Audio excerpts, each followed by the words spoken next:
Em todos os períodos da história humana, uma necessidade básica sempre se impôs aos reis, aos povos, aos exércitos e às nações: comunicar-se.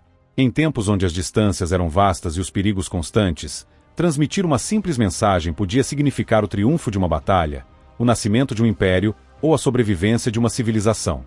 Nesta narrativa, desvendaremos a Odisseia dos Correios, desde os seus primórdios na antiguidade, atravessando séculos sob as bandeiras de impérios poderosos, até alcançar o território brasileiro, onde a história do serviço postal se entrelaça com a própria construção da nação. Prepare-se para uma jornada pela evolução da comunicação organizada, pela força dos caminhos abertos à mensagem, pela arte de encurtar distâncias entre almas e ideias. A história dos serviços postais remonta a civilizações que floresceram há milênios. No Egito dos faraós, por volta de 2400 a.C., mensageiros designados pelo Estado atravessavam o deserto levando ordens reais inscritas em papiros, selados com o símbolo da autoridade divina. Na China imperial, sob a dinastia Han, formou-se uma das primeiras redes de estações postais com cobertura nacional. Funcionários imperiais percorriam milhares de quilômetros em corredores administrativos que ligavam Pequim à fronteira ocidental. Mas foi sob o domínio do Império Persa, no século VI a.C., que surgiu o primeiro sistema de correspondência verdadeiramente regular. Ciro, o Grande, implementou uma rede de estações postais estrategicamente localizadas, com cavaleiros treinados que percorriam o império com velocidade surpreendente. O historiador Heródoto escreveria mais tarde: nem a neve, nem a chuva, nem o calor, nem a escuridão da noite impedem esses mensageiros de cumprirem seu dever. No entanto, foi o Império Romano que evoluiu ainda mais esse sistema de entregas. Durante o esplendor romano, a comunicação tornou-se uma infraestrutura de Estado. O imperador Augusto, entre 27 a.C. e 14 d.C., fundou cursos públicos, uma verdadeira rede estatal de correspondência oficial que se tornaria modelo para gerações futuras. As cartas imperiais, ordens de guerra e decretos legislativos eram transportadas por meio de uma vasta rede de estradas pavimentadas, que conectavam Roma ao coração das províncias mais distantes, do Egito à Britânia, da Espanha à Judéia. O sistema operava com mutationes, estações de troca de cavalos a cada 12 a 20 milhas, mansiones, alojamentos oficiais para mensageiros, com suprimentos e proteção militar, tabelari, mensageiros do Estado, treinados, ágeis, e muitas vezes dispostos a sacrificar a própria vida pela mensagem. O cursus públicos não era apenas um serviço postal, era um instrumento de controle imperial, diplomacia e coesão territorial. O sucesso da administração romana dependia de sua eficiência. E mesmo quando as legiões cessavam seus avanços, as mensagens jamais paravam de percorrer as estradas. Com a queda de Roma no Ocidente, o cursus públicos ruiu, se mantendo apenas no Oriente Romano. Durante séculos, a comunicação postal ficou fragmentada entre reinos, abadias, universidades e feudos. Mas o Renascimento europeu reativaria os caminhos da mensagem.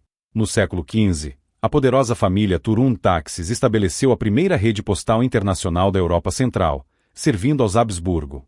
Em 1477, Luís XI da França instituiu o Correio Real. Em 1516, Henrique VIII criava o Royal Mail na Inglaterra. Em 1840, surge o Penny Black, o primeiro selo postal do mundo.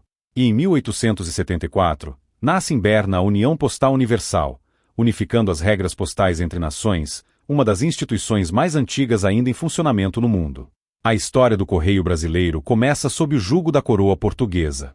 Em 25 de janeiro de 1663, foi criado o Correio-Mor da Capitania do Rio de Janeiro.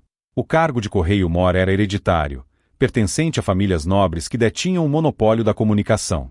Era um serviço lento, custoso e elitista, restrito às capitais e aos comerciantes mais abastados.